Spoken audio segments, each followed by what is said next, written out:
The Trial for Murder by Charles Dickens. I have always noticed a prevalent want of courage, even among persons of superior intelligence and culture, as to imparting their own psychological experiences when those have been of a strange sort. Almost all men are afraid that what they could relate in such wise would find no parallel or response in a listener's internal life, and might be suspected or laughed at. A truthful traveller, who should have seen some extraordinary creature in the likeness of a sea serpent, would have no fear of mentioning it. But the same traveller, having had some singular presentiment, impulse, vagary of thought, vision, so-called dream, or other remarkable mental impression, would hesitate considerably before he would own to it. To this reticence I attribute much of the obscurity in which such subjects are involved. We do not habitually communicate our experiences of these subjective things, as we do our experiences of objective creation. The consequence is that the general stock of experience in this regard appears exceptional, and really is so, in respect of being miserably imperfect. In what I am going to relate, I have no intention of setting up, opposing, or supporting any theory whatever. I know the history of the bookseller of Berlin.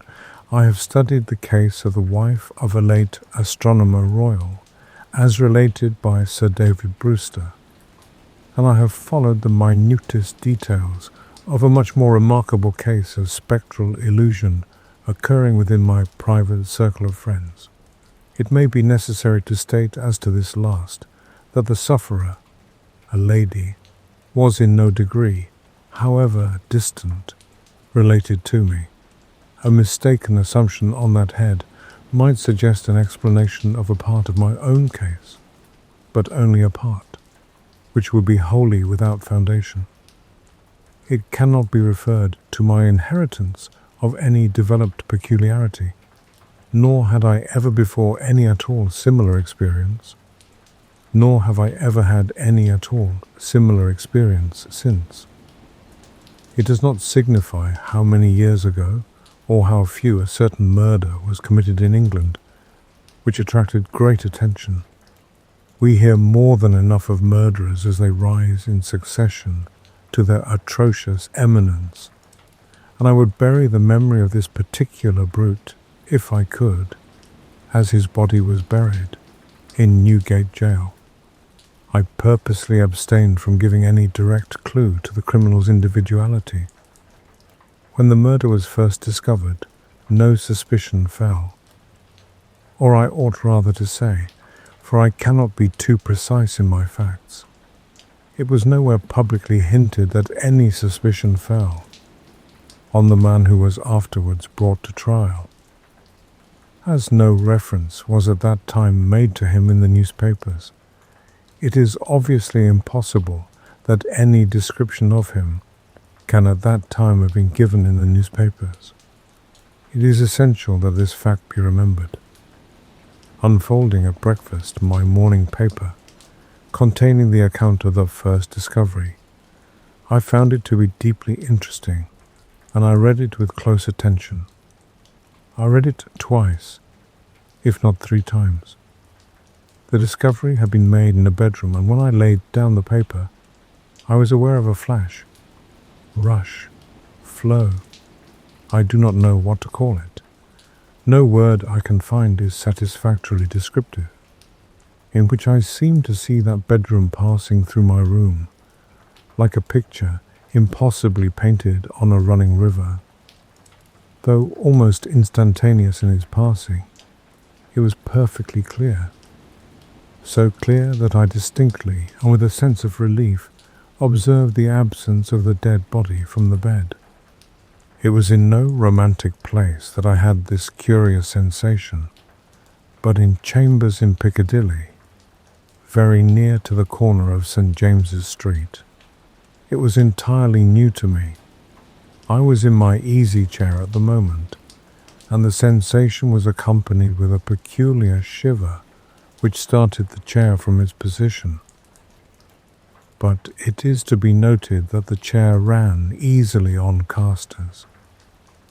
I went to one of the windows, there are two in the room, and the room is on the second floor, to refresh my eyes with the moving objects down in Piccadilly. It was a bright autumn morning, and the street was sparkling and cheerful. The wind was high. As I looked out, it brought down from the park a quantity of fallen leaves which a gust took and whirled into a spiral pillar. As the pillar fell and the leaves dispersed, I saw two men on the opposite side of the way, going from west to east. They were one behind the other. The foremost man often looked back over his shoulder. The second man followed him at a distance of some 30 paces, with his right hand menacingly raised. First, the singularity and steadiness of this threatening gesture in so public a thoroughfare attracted my attention, and next, the more remarkable circumstance that nobody heeded it. Both men threaded their way among the other passengers with a smoothness hardly consistent even with the action of walking on a pavement, and no single creature that I could see gave them place, touched them, or looked after them. In passing before my windows, they both stared up at me. I saw their two faces very distinctly, and I knew that I could recognize them anywhere. Not that I had consciously noticed anything very remarkable in either face, except that the man who went first had an unusually lowering appearance, and that the face of the man who followed him was of the color of impure wax. I am a bachelor, and my valet and his wife constitute my whole establishment. My occupation is in a certain branch bank, and I wish that my duties as head of a department were as light as they are popularly supposed to be. They kept me in town that autumn when I stood in need of a change. I was not ill, but I was not well. My reader is to make the most that can be reasonably made of my feeling jaded, having a depressing sense upon me of a monotonous life, and being slightly dyspeptic. I am assured by my renowned doctor that my real state of health at that time justifies no stronger description, and I quote his own from his written answer to my request for it. As the circumstances of the murder, gradually unraveling, took stronger and stronger possession of the public mind, I kept them away from mine, by knowing as little about them as was possible in the midst of the universal excitement. But I knew that a verdict of willful murder had been found against the suspected murderer, and that he had been committed to Newgate for trial. I also knew that his trial had been postponed over 1 sessions of the Central Criminal Court, on the ground of general prejudice and want of time for the preparation of the defence. I may further have known, but I believe I did not when, or about when, the sessions to which his trial stood postponed would come on. My sitting room, bedroom, and dressing room are all on one floor. With the last, there is no communication but through the bedroom. True, there is a door in it, once communicating with a staircase, but a part of the fitting of my bath has been, and had then been for some years, fixed across it. At the same period, and as a part of the same arrangement, the door had been nailed up and canvassed over. I was standing in my bedroom late one night, giving some directions to my servant before he went to bed. My face was towards the only available door of communication with the dressing room, and it was closed. My servant's back was towards that door. While I was speaking to him, I saw it open, and a man look in, who very earnestly and mysteriously beckoned to me. That man was the man who had gone second of the two along Piccadilly, and whose face was of the colour of impure wax. The figure, having beckoned, drew back and closed the door, with no longer pause than was made by my crossing the bedroom. I opened the dressing-room door and looked in. I had a lighted candle already in my hand. I felt no inward expectation of seeing the figure in the dressing-room, and I did not see it there. Conscious that my servant stood amazed, I turned round to him and said, "Derek, could you believe that in my cool senses I fancied I saw a—" As I there laid my hand upon his breast, with a sudden start he trembled violently, and said, "Oh Lord, yes, sir, a dead man beckoning." Now, I do not believe that this John Derrick, my trusty and attached servant for more than 20 years, had any impression whatever of having seen any such figure, until I touched him. The change in him was so startling when I touched him, that I fully believe he derived his impression in some occult manner from me at that instant. I bade John Derrick bring some brandy, and I gave him a dram, and was glad to take one myself. Of what had preceded that night's phenomenon, I told him not a single word. Reflecting on it, I was absolutely certain that I had never seen that face before, except on the one occasion in Piccadilly. Comparing its expression when beckoning at the door, with its expression when it had stared up at me as I stood at my window, I came to the conclusion that on the first occasion it had sought to fasten itself upon my memory, and that on the second occasion it had made sure of being immediately remembered. I was not very comfortable that night, though I felt a certainty, difficult to explain, that the figure would not return. At daylight, I fell into a heavy sleep, from which I was awakened by John Derrick's coming to my bedside with a paper in his hand. This paper, it appeared, had been the subject of an altercation at the door between its bearer and my servant. It was a summons to me to serve upon a jury at the forthcoming sessions of the Central Criminal Court at the Old Bailey. I had never before been summoned on such a jury, as John Derrick well knew. He believed, I am not certain at this hour whether with reason or otherwise, that class of jurors were customarily chosen on a lower qualification than mine, and he had at first refused to accept the summons. The man who served it had taken the matter very coolly. He had said that my attendance or non-attendance was nothing to him. There the summons was, and I should deal with it at my own peril, and not at his.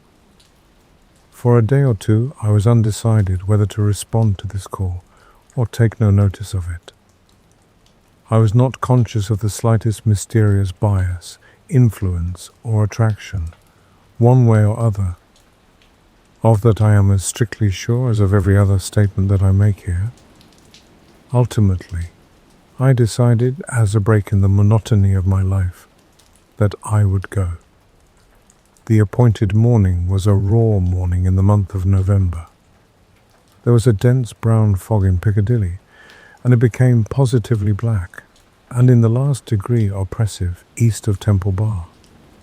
I found the passages and staircases of the courthouse flaringly lighted with gas, and the court itself similarly illuminated.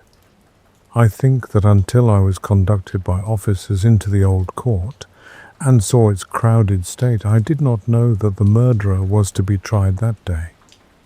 I think that until I was so helped into the old court with considerable difficulty, I did not know into which of the two courts sitting my summons would take me. But this must not be received as a positive assertion, for I am not completely satisfied in my mind on either point. I took my seat in the place appropriated to jurors in waiting, and I looked about the court as well as I could, through the cloud of fog and breath that was heavy in it. I noticed the black vapour hanging like a murky curtain outside the great windows, and I noticed the stifled sound of wheels on the straw or tan that was littered in the street, also the hum of the people gathered there, which a shrill whistle or a louder song or hail than the rest occasionally pierced. Soon afterwards the judges, 2 in number, entered and took their seats. The buzz in the court was awfully hushed. The direction was given to put the murderer to the bar. He appeared there, and in that same instant I recognized in him the first of the 2 men who had gone down Piccadilly. If my name had been called then, I doubt if I could have answered to it audibly. But it was called about 6th or 8th in the panel, and I was by that time able to say, "Here." Now, observe.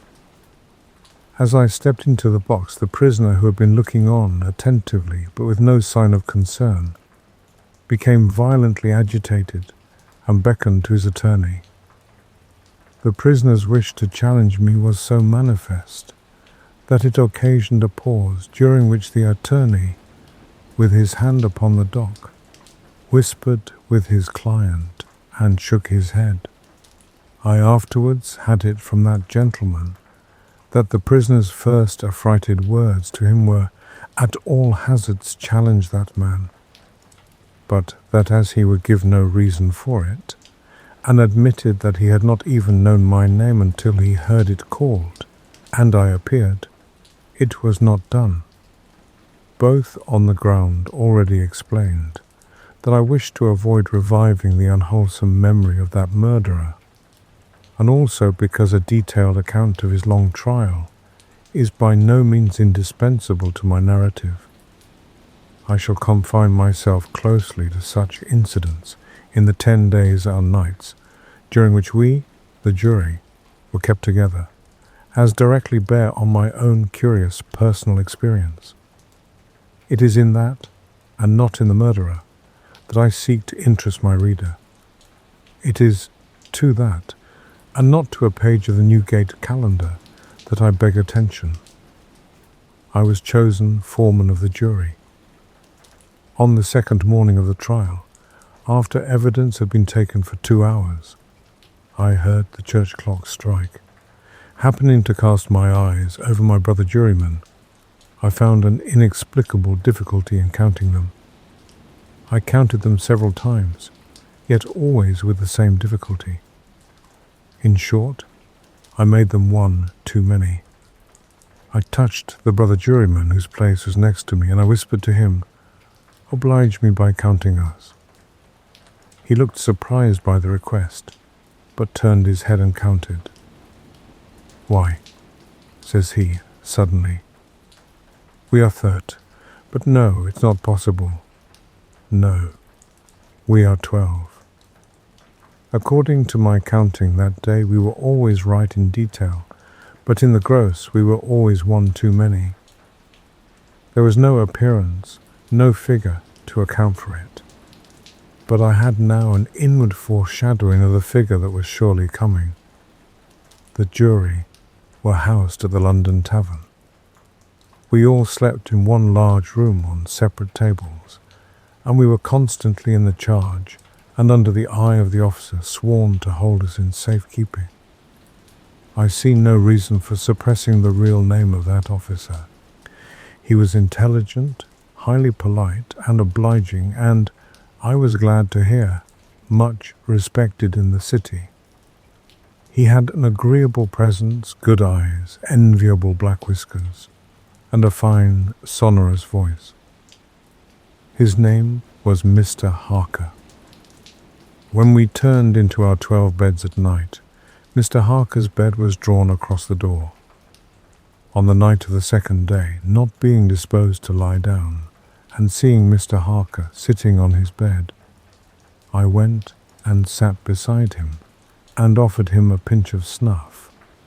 As Mr. Harker's hand touched mine in taking it from my box, A peculiar shiver crossed him, and he said, "Who is this?"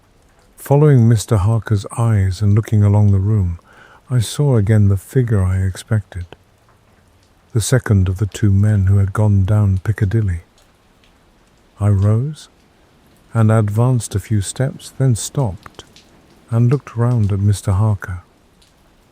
He was quite unconcerned, laughed, and said in a pleasant way, "I thought for a moment we had a 13th juryman without a bed, but I see it is the moonlight." Making no revelation to Mr. Harker, but inviting him to take a walk with me to the end of the room, I watched what the figure did. It stood for a few moments by the bedside of each of my 11 brother jurymen, close to the pillow. It always went to the right-hand side of the bed, and always passed out, crossing the foot of the next bed. It seemed from the action of the head, merely to look down pensively at each recumbent figure. It took no notice of me, or of my bed, which was that nearest to Mr. Harker's. It seemed to go out where the moonlight came in through a high window, as by an aerial flight of stairs. Next morning at breakfast, it appeared that everybody present had dreamed of the murdered man last night, except myself and Mr. Harker.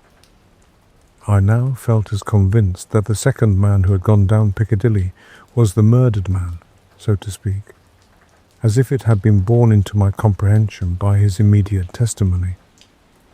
But even this took place, and in a manner for which I was not at all prepared.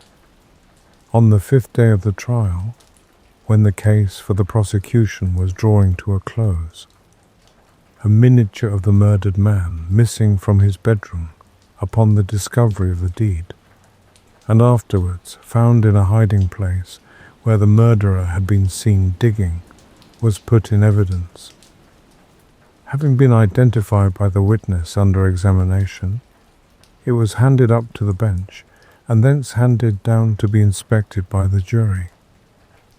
As an officer in a black gown was making his way with it across to me, the figure of the second man who had gone down Piccadilly impetuously started from the crowd, caught the miniature from the officer, and gave it to me with its own hands, at the same time saying in a low and hollow tone, before I saw the miniature, which was in a locket, I was younger then, and my face was not then drained of blood.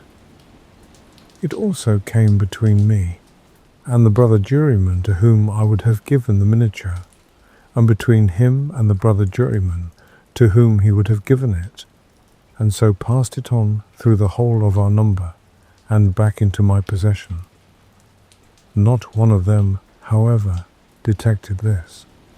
At table, and generally when we were shut up together in Mr. Harker's custody, we had from the first naturally discussed the day's proceedings a good deal. On that 5th day, the case for the prosecution being closed, and we having that side of the question in a completed shape before us, our discussion was more animated and serious.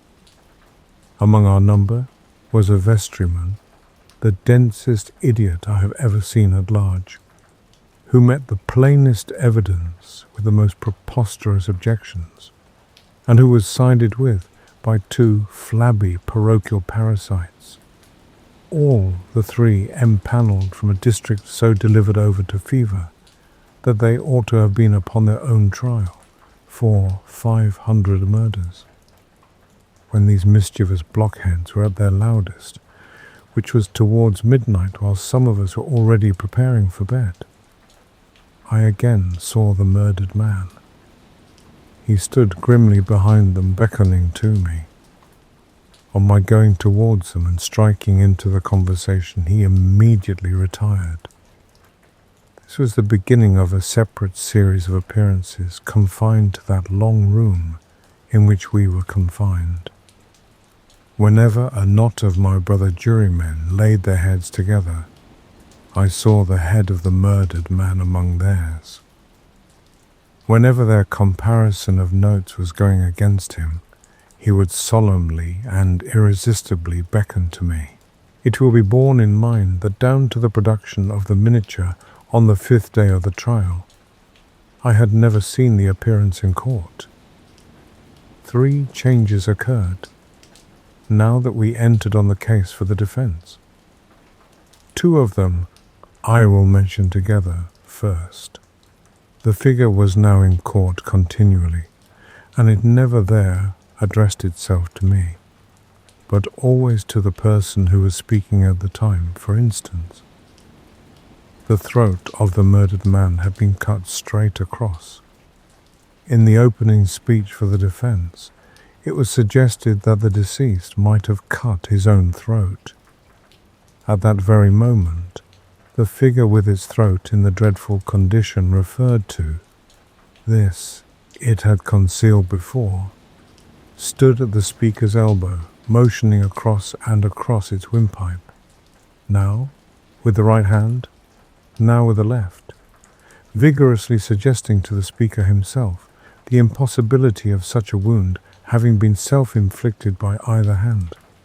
For another instance, a witness to character, a woman, deposed the prisoner's being the most amiable of mankind. The figure at that instant stood on the floor before her, looking her full in the face, and pointing out the prisoner's evil countenance with an extended arm and an outstretched finger. The third change, now to be added, impressed me strongly, as the most marked and striking of all. I do not theorize upon it, I accurately state it, and there leave it. Although the appearance was not itself perceived by those whom it addressed, its coming close to such persons was invariably attended by some trepidation or disturbance on their part. It seemed to me as if it were prevented by laws to which I was not amenable from fully revealing itself to others, and yet as if it could, invisibly, dumbly, and darkly, overshadow their minds. When the leading counsel for the defense suggested that hypothesis of suicide, and the figure stood at the learned gentleman's elbow, frightfully sawing at its severed throat, it is undeniable that the counsel faltered in his speech, lost for a few seconds the thread of his ingenious discourse, wiped his forehead with his handkerchief, and turned extremely pale. When the witness to character was confronted by the appearance, her eyes most certainly did follow the direction of its pointed finger, and rest in great hesitation and trouble upon the prisoner's face. 2 additional illustrations will suffice. On the 8th day of the trial, after the pause which was every day made early in the afternoon for a few minutes' rest and refreshment, I came back into court with the rest of the jury, some little time before the return of the judges. Standing up in the box and looking about me, I thought the figure was not there, until, chancing to raise my eyes to the gallery, I saw it bending forward and leaning over a very decent woman, as if to assure itself whether the judges had resumed their seats or not. Immediately afterwards, that woman screamed, fainted, and was carried out. So with the venerable, sagacious, and patient judge who conducted the trial. When the case was over, and he settled himself and his papers to sum up, the murdered man, entering by the judge's door, advanced to his lordship's desk and looked eagerly over his shoulder at the pages of his notes which he was turning. A change came over his lordship's face. His hand stopped. The peculiar shiver that I knew so well passed over him. He faltered, "Excuse me, gentlemen, for a few moments I am somewhat oppressed by the vitiated air," and did not recover until he had drunk a glass of water.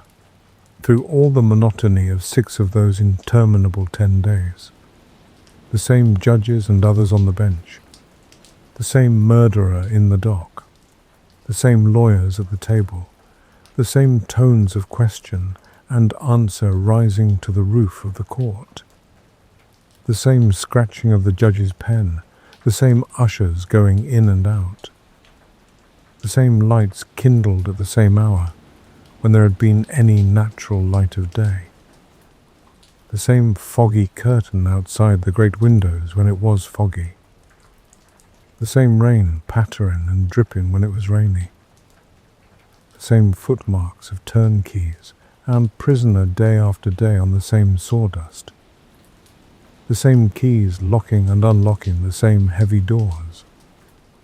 Through all the wearisome monotony, which made me feel as if I had been foreman of the jury for a vast period of time, and Piccadilly had flourished coevally with Babylon, the murdered man never lost one trace of his distinctness in my eyes, nor was he at any moment less distinct than anybody else. I must not omit, as a matter of fact, that I never once saw the appearance which I call by the name of the murdered man look at the murderer. Again and again I wondered, why does he not? But he never did, nor did he look at me after the production of the miniature, until the last closing minutes of the trial arrived. We retired to consider at 7 minutes before 10 at night. The idiotic vestryman and his 2 parochial parasites gave us so much trouble that we twice returned into court to beg to have certain extracts from the judge's notes reread. 9 of us had not the smallest doubt about those passages, neither, I believe, had anyone in court. The dunder-headed triumvirate, however, having no idea but obstruction, disputed them for that very reason. At length we prevailed, and finally the jury returned into court at 10 minutes past 12. The murdered man at that time stood directly opposite the jury box, on the other side of the court. As I took my place, his eyes rested on me with great attention. He seemed satisfied, and slowly shook a great grey veil, which he carried on his arm for the first time over his head and whole form. As I gave in our verdict guilty, the veil collapsed, all was gone, and his place was empty, the murderer being asked by the judge, according to usage, whether he had anything to say before sentence of death should be passed upon him. Indistinctly muttered something, which was described in the leading newspapers of the following day as a few rambling, incoherent, and half-audible words, in which he was understood to complain that he had not had a fair trial, because the foreman of the jury was prepossessed against him. The remarkable declaration that he really made was this: "My lord, I knew I was a doomed man when the foreman of my jury came into the box. My lord, I knew he would never let me off, because before I was taken, he somehow got to my bedside in the night, woke me, and put a rope round my neck."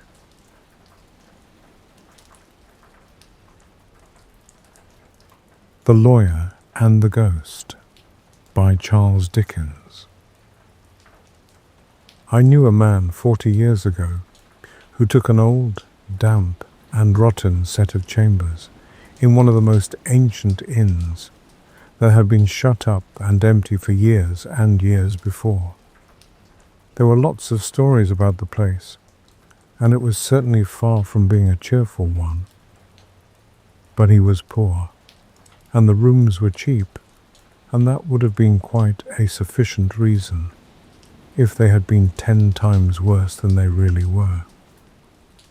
The man was obliged to take some mouldering fixtures, and among the rest was a great lumbering wooden press for papers, with large glass doors and a green curtain inside. A pretty useless thing, for he had no papers to put in it.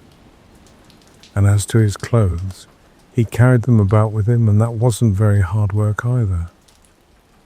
Well, he moved in all his furniture. It wasn't quite a truckful, and had sprinkled it about the rooms, so as to make the 4 chairs look as much like a dozen as possible, and was sitting down before the fire at night drinking the first glass of 2 gallons of whiskey he had ordered on credit, wondering whether it would ever be paid for, if so, in how many years' time, when his eyes encountered the glass doors of the wooden press. "Ah," says he, speaking aloud to the press, having nothing else to speak to. "If it wouldn't cost more to break up your old carcass than it would ever be worth afterwards, I'd have a fire out of you in less than no time." He had hardly spoken the words when a sound resembling a faint groan appeared to issue from the interior of the case. It startled him at first, but thinking that it must be some young fellow in the next chamber who had been dining out, he put his feet on the fender and raised the poker to stir the fire. At that moment, the sound was repeated, and one of the glass doors slowly opening, disclosed a pale figure in soiled and worn apparel, standing erect in the press. The figure was tall and thin, and the countenance expressive of care and anxiety. But there was something in the hue of the skin, and gaunt and unearthly appearance of the whole form, which no being of this world was ever seen to wear. "Who are you?" said the new tenant, turning very pale, poising the poker in his hand, however, and taking a very decent aim at the countenance of the figure. "Who are you?" "Don't throw the poker at me," replied the form. "If you hurled it with ever so sure an aim, it would pass through me without resistance and expend its force on the wood behind. I am a spirit." "And pray, what do you want here?" faltered the tenant. "In this room," replied the apparition, "my worldly ruin was worked, and I and my children beggared. In this room, when I had died of grief and long deferred hope, 2 wily harpies divided the wealth for which I had contested during a wretched existence, and of which at last not 1 farthing was left for my unhappy descendants. I terrified them from the spot, and since have prowled by night, the only period at which I can revisit the earth, about the scenes of my long misery. This apartment is mine. Leave it to me. If you insist on making your appearance here," said the tenant, who had had time to collect his presence of mind, "I shall give up possession with the greatest pleasure, but I should like to ask you one question, if you will allow me." "Say on," said the apparition sternly. "Well," said the tenant, "it does appear to me somewhat inconsistent that when you have an opportunity of visiting the fairest spots of earth, for I suppose space is nothing to you, you should always return to the place where you have been most miserable." "Egad, that's very true. I never thought of that before," said the ghost. "You see, sir," pursued the tenant, "this is a very uncomfortable room. From the appearance of that press, I should be disposed to say not wholly free from bugs, and I really think you might find more comfortable quarters, to say nothing of the climate of London, which is extremely disagreeable." "You are very right, sir," said the ghost politely. "It had never struck me till now. I'll try a change of air directly." In fact, he began to vanish as he spoke. His legs indeed had quite disappeared. "And if, sir," said the tenant, calling after him, "if you would have the goodness to suggest to other ladies and gentlemen who are now engaged in haunting old empty houses that they might be much more comfortable elsewhere, you will confer a very great benefit on society." "I will," replied the ghost. "We must be dull fellows, Very dull fellows indeed. I can't imagine how we can have been so stupid." With these words the spirit disappeared, and what is rather remarkable, he never came back again.